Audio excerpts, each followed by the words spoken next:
Halo, nama saya Susan Bahtiar. Saya seorang ibu rumah tangga, seorang ibu dari seorang anak laki-laki yang hampir berusia 8 tahun. Saya seorang pendidik, saya juga menulis buku anak, saya model di beberapa produk, dan juga seorang presenter dan juga moderator di beberapa event. Hari ini saya akan berbagi atau sharing cerita sebenarnya ya, mungkin karena saya bukan pakar. Jadi hari ini saya hanya bisa berbagi dan sharing tentang wellness, karena kita memperingati Global Wellness.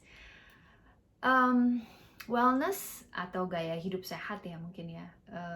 Menurut versi saya tuh apa ya? Mungkin kita nggak bisa lihat wellness itu tuh hanya dari satu aspek aja, tapi kita harus lihatnya dari keseluruhan.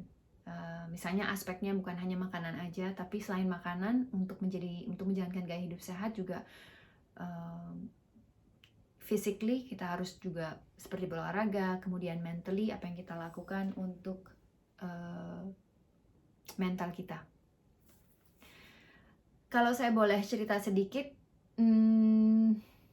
dengan berbagai kegiatan yang mungkin tadi saya sebutkan, tentunya saya harus selalu berusaha untuk menjaga badan saya untuk tetap sehat agar bisa menjalani semua kegiatan itu, karena itu saya jalankan bebarengan. Apalagi dengan punya anak tuh saya lebih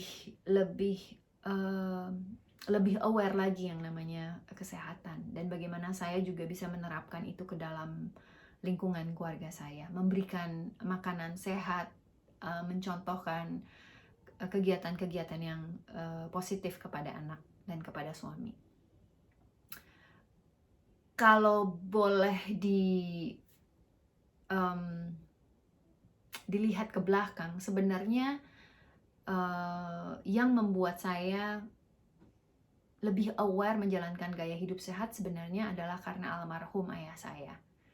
Jadi saya ini memiliki riwayat penyakit di dalam keluarga adalah diabetes. Jadi almarhum ayah saya adalah penderita diabetes tahunan. Jadi beliau itu sudah didiagnosa sejak umur 30 tahun. Jadi sampai beliau meninggal umur 75, saya melihat bagaimana dia menjalankan hidupnya sebagai seorang penderita diabetes. Bagaimana dia harus pantang, bagaimana harus dia minum obat, dan bagaimana dampak atau efek yang dia rasakan, bagaimana si penyakit yang mungkin disebut silent killer ini juga bisa memberikan kerusakan pada organ-organ lainnya secara perlahan-lahan. Nah, itu sebenarnya membuat mata saya terbuka untuk kayaknya saya harus memiliki tubuh yang lebih sehat dan harus berusaha menjalankan gaya hidup sehat. Selain karena ayah saya almarhum, juga saya puji Tuhan saya diberikan kesempatan untuk bisa menjadi seorang presenter dan moderator, di mana saya banyak sekali ketemu dengan narasumber, dengan dokter yang bisa memberikan banyak masukan dan ilmu sebenarnya kepada saya, membuat saya juga tersentil dan membuat saya bisa sadar bahwa oh iya ya, saya itu harus hidup sehat. Saya itu nggak bisa lagi kayak dulu, kayak masih muda. Jadi itulah sebenarnya triggernya kenapa saya sampai saat ini mencoba menjalankan gaya hidup sehat. Saya nggak bilang saya selalu hidup sehat. Adalah kadang-kadang saya pengen juga gitu makan makanan yang junk food gitu. Ada juga, tapi ya balik lagi kita tuh harus bisa kontrol untuk balik ke ritme yang benar. Nah, sharing saya hari ini kalau kita lihat dari aspek olahraga, fisik, saya itu dari kecil senang banget berolahraga. Dari kelas 1 SD mungkin sampai SMA, nilai olahraga saya tuh nggak pernah 7, pasti 8 atau 9. Karena saya tuh cukup kompetitif dalam olahraga. Saya ingin meraih prestasi di bidang itu, karena saya masuk di tim atletik sekolah, basket, volley, apapun, sampai taekwondo saya jalankan. Pokoknya saya hobi banget yang namanya olahraga. Ya, tapi balik lagi waktu masih muda tuh mungkin hanya apa ya, karena memiliki jiwa kompetitif, nggak pernah tuh kepikiran karena sehat gitu, enggak sih. Mungkin karena ya masih berjiwa muda. Tapi sempet berkurang rutinitas olahraga saya karena kesibukan saya sebagai model waktu saya kuliah. Tapi ya karena mungkin namanya senang olahraga, ya bisa balik lagi gitu, balik lagi untuk aktif lagi. Apalagi setelah saya ditunjuk sebagai duta Yayasan Jantung, yaitu saya banyak banget ketemu sama narasumber, terus bagaimana menjalankan pola hidup sehat, salah satunya dengan berolahraga, dengan jalan kaki, dengan berlari. Nah, disitulah saya menemukan hobi saya yang baru, yaitu olahraga lari jarak jauh. Entah kenapa sampai hari ini saya tuh istilahnya tuh kayak nagih gitu kalau lari. Sampai saya memberanikan diri untuk mengikuti ajang maraton, yaitu 42,195 kilo atau 26,2 miles. Jadi sampai hari ini di umur saya yang ke-47, saya sudah menjalankan 5 ajang maraton. 1 di Jakarta, kemudian 4 lainnya adalah World Major Marathon. Saya bangga, saya nggak ngejar waktu, tapi saya bangga saya bisa menaklukkan diri saya sendiri untuk meyakinkan diri sendiri bahwa saya bisa. Karena ya itulah masalahnya, masalah persisten sebenarnya ya. Tapi dengan bertambahnya usia, olahraga buat saya adalah untuk mencari sehat tentunya. Nggak seperti muda dulu, untuk mencari sehat. Menjadi kurus itu merupakan bonus. Jadi saya nggak nyari kurusnya, saya cari sehatnya. Nah, jadi olahraga ini tetap saya lakukan setiap hari, hampir setiap hari. Saya nggak pernah skip olahraga. Saya 1 minggu hanya punya istirahat 1 hari. Kalaupun saya nggak berlari, saya yang pasti jalan kaki. Apalagi sekarang saya berdomisili di Hong Kong, saya seneng banget karena dalam 1 hari saya bisa benar-benar menjalankan atau mendapatkan goal 10.000 langkah. Itu gampang banget dibanding di Jakarta tuh susah banget mendapatkan 10.000 langkah karena kan saya selalu naik mobil. Kalau di sini saya sehari minimal pasti dapat 15.000 langkah. Kadang-kadang bisa sampai 20.000. Karena kegiatan saya pasti jalan, kemana-mana jalan, naik bus, anterin anak sekolah, jemput anak sekolah, kemudian lari, olahraga, kemudian malam saya punya kebiasaan dengan suami saya sekarang jalan malam, jalan santai aja malam. Nah itu benar-benar saya merasakan dampaknya sih, badan saya lebih fit lagi sebenarnya, lebih nggak gampang sakit. Ya itu yang saya lakukan untuk mendapatkan badan yang sehat. Kemudian dari segi makanan, saya dulu makan tuh mungkin lagi musim muda ya, mungkin makan tuh sembarangan banget. Sembarangan dalam arti apa aja makan, karena saya tuh hobinya makan. Dulu tuh kalau makan udang, terutama udang rebus waktu masih muda, saya bisa habis 2 kilo sendiri. Tapi dengan bertambahnya usia, saya sadar bahwa metabolisme tubuh kita tuh sudah beda. Dan apa yang kita makan itu bukan hanya bisa menyehatkan, tapi juga bisa menjadikan penyakit di badan kita. Jadi saya nggak punya pantangan makan apa-apa, semua saya makan, tapi dengan porsi yang sewajarnya. Karena saya percaya sesuatu yang berlebihan itu tidak baik. Jadi saya mulai sejak usia 30, saya mulai menjaga apa yang saya makan. Kalau pernah dengar istilah you are what you eat, saya setuju sekali dengan itu. Jadi saya benar-benar mensortir apa yang masuk ke dalam tubuh saya. Tapi balik lagi seperti saya katakan, bukannya saya selalu makan bersih. Kadang-kadang saya juga makan junk food kalau lagi kepengen. Kadang-kadang saya makan kue, kadang-kadang saya makan icing sugar yang kalau di atas kue itu kayaknya enak banget kan. Ya makan juga, bukannya nggak makan. Jadi saya bukannya jadi orang yang nyusahin orang gitu, ngerepotin orang, enggak ya. Kalau nggak ada ini ya apa yang saya makan ya ada. Seperti saya udah lama sekali nggak makan nasi putih, tapi kalau ke restoran nggak ada nasi merah atau nasi hitam gitu, ya udah makan nasi putih nggak masalah. Saya juga nggak mau apa yang saya jalankan juga jadi nyusahin orang. Nah itu yang saya lakukan, dan saya berusaha untuk makan banyak serat setiap hari karena serat sangat baik buat tubuh kita.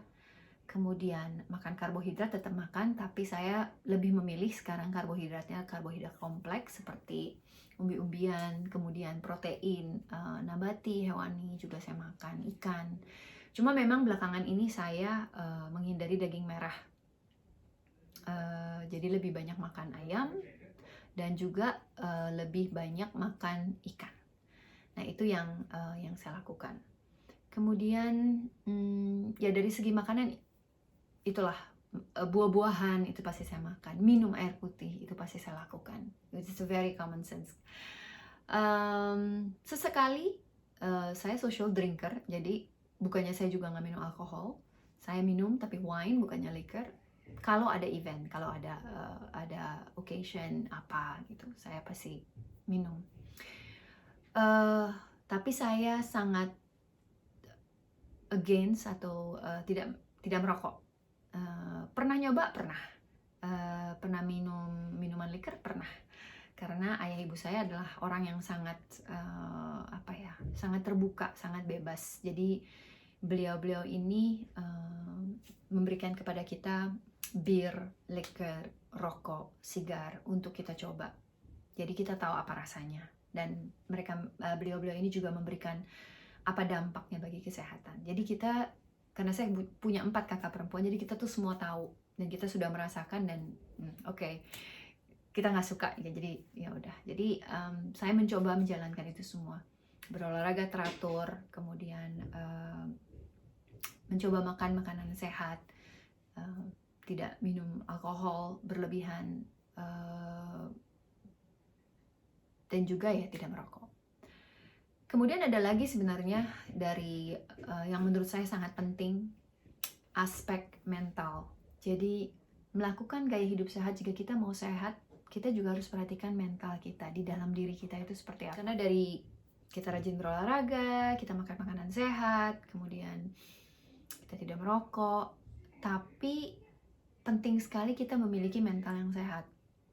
Jika kita memiliki mental yang sehat, otomatis kita akan lebih bisa menghargai hidup kita ini atau menjalankan hidup kita ini dengan sangat baik.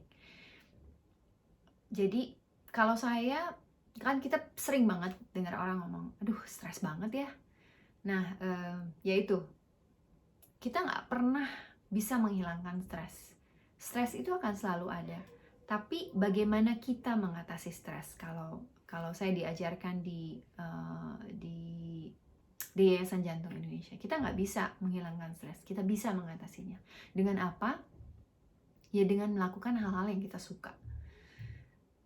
Jadi me time itu sebenarnya sangat penting untuk diri kita sendiri. Makanya kita harus selalu bisa berkomunikasi dengan partner kita, pasangan kita, bahwa masing-masing dari kita itu perlu yang namanya me time. Dan saya perlu me time dari suami saya, me time dari anak saya. Apa yang saya lakukan? Saya melakukan hal-hal yang saya suka, hobi yang saya suka. Saya suka lari, saya suka traveling, saya suka baca buku, nonton, saya suka meditasi. Lagi belajar sih sebenarnya meditasi. Ini juga suatu hal yang saya lagi jalankan dan saya lagi coba rutin.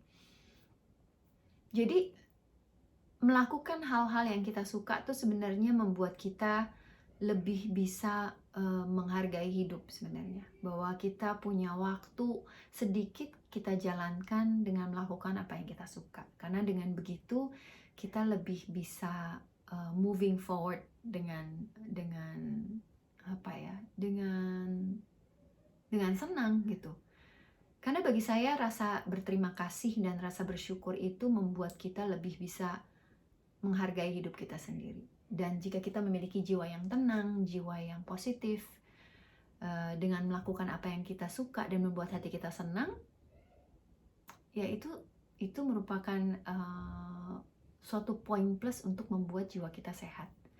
Entah itu hanya untuk ke salon, pijit, atau apapun yang membuat hati senang, ya jalankan. Kalau saya seperti itu. Jadi kesimpulannya bagi saya untuk wellness ini adalah, mungkin ya balik lagi, saya bukan pakar, tapi hanya Anda yang tahu diri Anda sendiri. Apa yang membuat Anda senang, apa yang bisa membuat Anda menjalankannya dengan semangat. Seperti olahraga, jangan ikut-ikutan orang lari jauh, saya juga mau lari jauh. Tapi kalau misalnya minatnya memang nggak di lari jauh, ya mungkin beda. Ada orang yang minatnya di yoga, ada orang yang minatnya di pilates, atau di berenang. Nah, selama badan kita bergerak, bagi saya itu sudah merupakan poin plus buat diri Anda sendiri. Jadi carilah olahraga yang Anda sukai, yang bisa Anda lakukan dengan konsisten. Itu yang paling penting.